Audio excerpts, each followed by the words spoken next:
আমার সংসারের সৎ মায়ের জন্য আমি তেমন কিছু করতে পারি না। একদিন রাতে সৎ মাকে জোর করে যা করলাম। বন্ধুরাই বিষয় সম্পূর্ণ গল্প জানতে হলে ভিডিওটি না টেনে শেষ পর্যন্ত দেখুন। বন্ধুরা, ভিডিওটি শেষ পর্যন্ত দেখলে আপনি গল্প শুনে অনেক মজা পাবেন। আমাদের ভিডিওটি ভালো লাগলে আমাদের চ্যানেলটি সাবস্ক্রাইব করুন এবং কমেন্ট করে জানিয়ে দিন কোন ধরনের গল্প আপনি শুনতে পছন্দ করেন। চলুন বন্ধুরা, গল্পটি শুরু করি। রাত 11টা বাজে। বাসায় গিয়ে খাবার খাবো, এখনো তার নসিব হয়নি।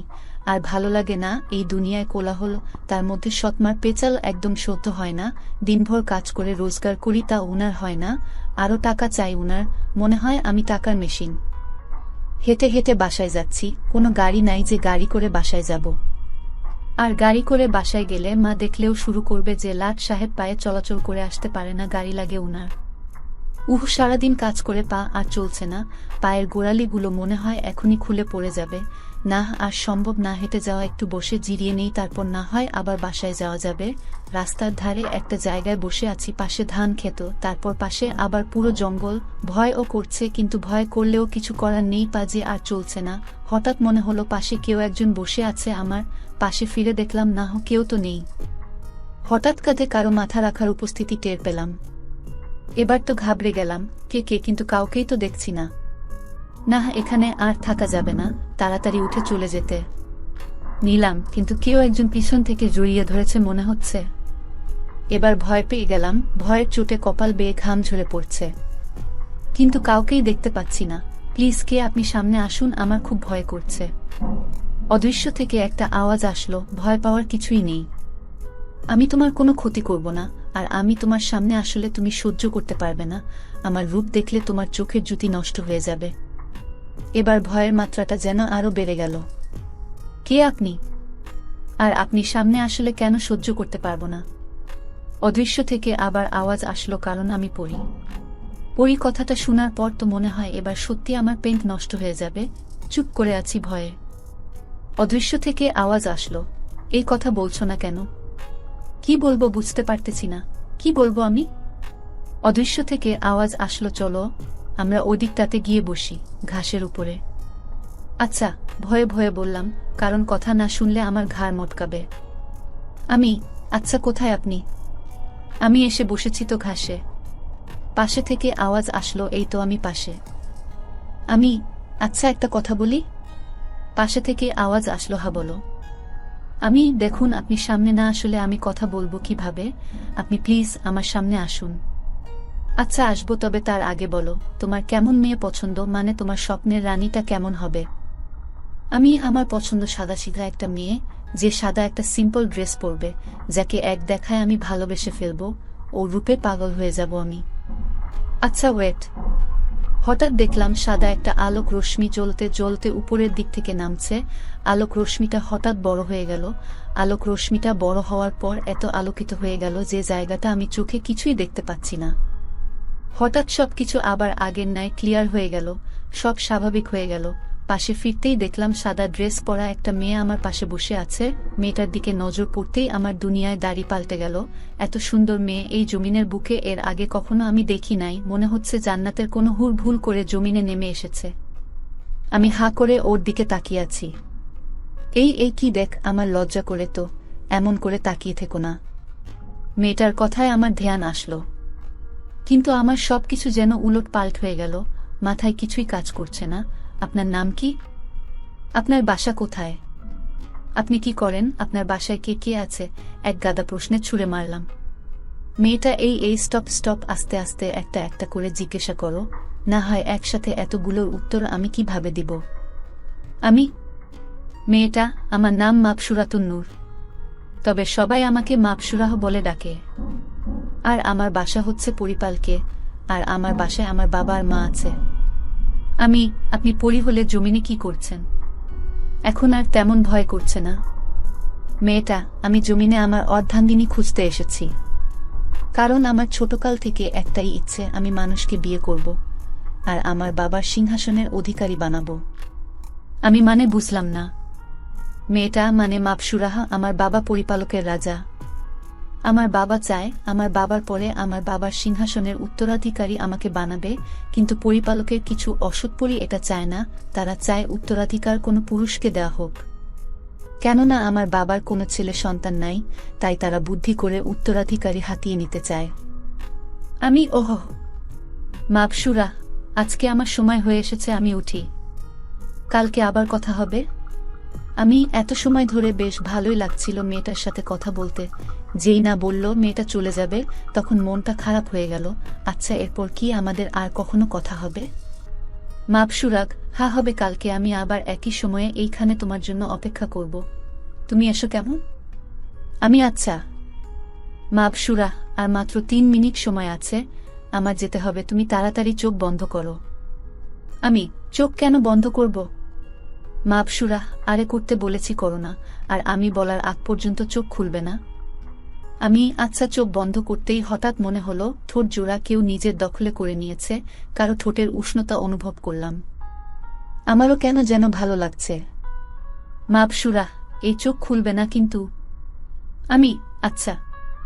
মাপসুরা একটু পর আমাকে ছেড়ে দিল আর বলল, আমি আমার রূপ পরিবর্তন করছি, চোখ খুললে কিন্তু তোমার ক্ষতি হবে। আমি চোখ বন্ধ করে আছি। একটু পর মেয়েটা বলল, এবার চোখ খুলো।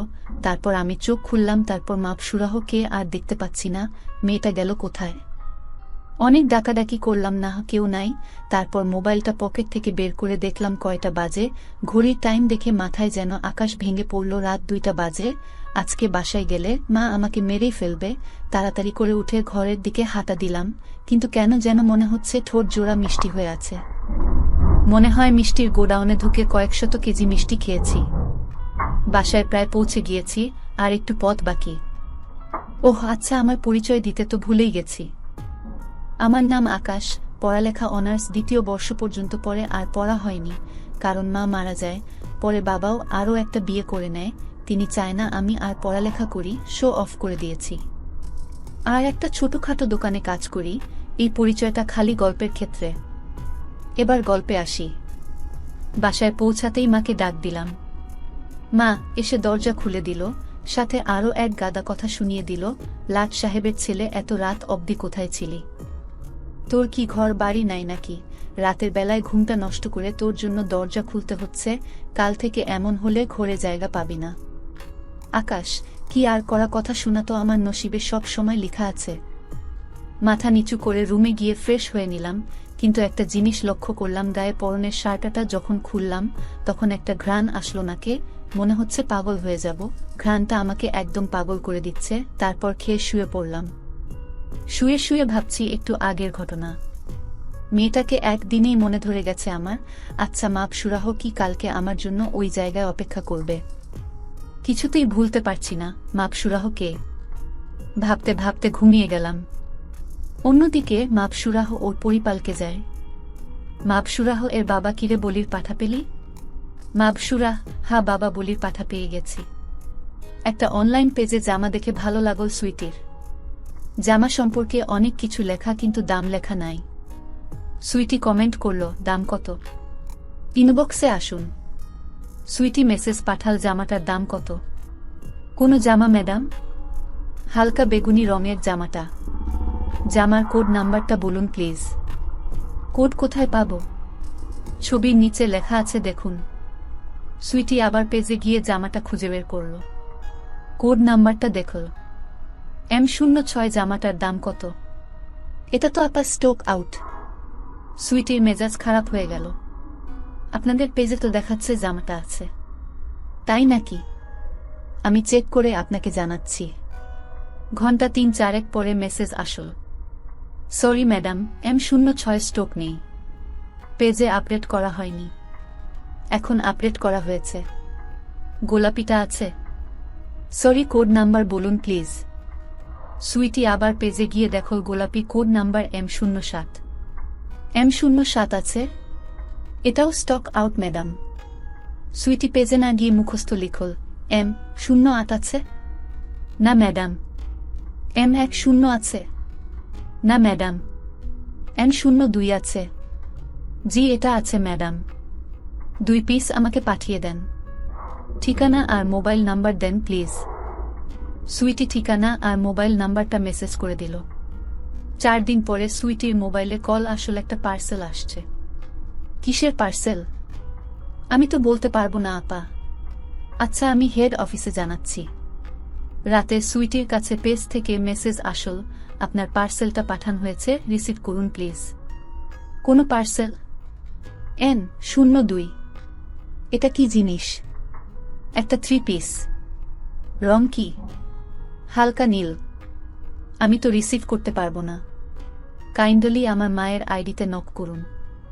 আইডির লিঙ্কটা দিন। ম্যাডাম, আপনার মেয়ের অর্ডার ছিল। একটু পরে সুইটির আইডিতে মেসেজ, আপনার মা তো জবাব দিচ্ছে না। আমি দেখছি। একটু পরে মায়ের আইডি থেকে মেসেজের জবাব, কিসের অর্ডার? পেজ আবার সব ডিটেল জানাল, দাম সহ। সরি, এত টাকা দামের জামা নেওয়া যাবে না। পেজ থেকে সুইটির আইডিতে মেসেজ, আপা আপনার মা তো অর্ডার ক্যান্সেল করে দিতে বলছেন। তাই নাকি? দাঁড়ান, আমি দেখছি। আবার সুইটির আইডিতে মেসেজ, সরি, মা তো এই জামা নিবে না। ঠিক আছে আপু। আচ্ছা আপু, একটা কথা জিজ্ঞেস করি। বলেন। আপনার মায়ের আইডিটা কে চালায়?